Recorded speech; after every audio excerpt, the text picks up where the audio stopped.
There was really a massive amount of preparation work done because basically I had to learn to dive. Then we had to start talking to people in Chuuk to find some experienced divers who knew the wrecks like the back of their hand, and we were so lucky in that regard. We found, in fact, the main character for our story, a guy called Radvan Isaac. He truly is a master diver, and he was taught by his father, who knew these wrecks better than anyone. I was extremely nervous before I splashed in.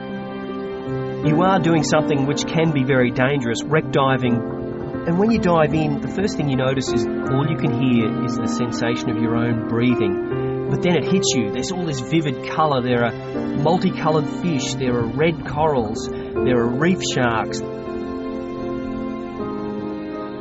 Then you descend even further and you see these ghostly shapes emerging slowly from the seabed. They're leviathans, they're superstructures, and you suddenly realise there's a symmetry to them, that they must be man-made. Then, as you dive further down, you realise you're in this graveyard of ships. There are tanks down there, there are trucks, there are fighter planes, there are bombers, and of course, there are people as well. You do feel that you are in a massive graveyard, that you have to show respect, but you're also exhilarated that you're seeing this massive piece of history, this awesome sight under the water.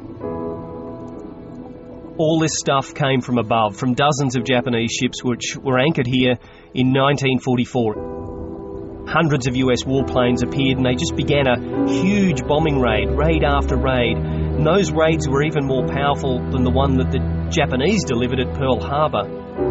Within a few days, about 50 Japanese ships were actually lying on the bottom of Chuuk Lagoon. There is a huge ghost from the past lurking at the bottom of Chuuk Lagoon, and it comes in the form of 3 oil tankers. With each year of corrosion, with each battering from a typhoon and rocking of each wave, these ships become weaker and weaker and weaker.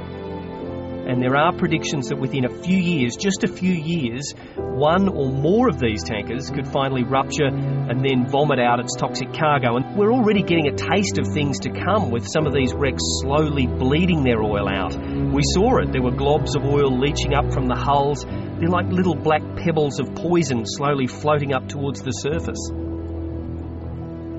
Nothing is being done yet to stop this imminent disaster. Chuuk is too poor to fix these wrecks. This is a country that relies on aid. It earns its money through fishing and diving tourism. So if these tankers were to rupture, well, the fishing and the diving industries, they're gone, and the world would have to fork out even more aid to help these people just to survive.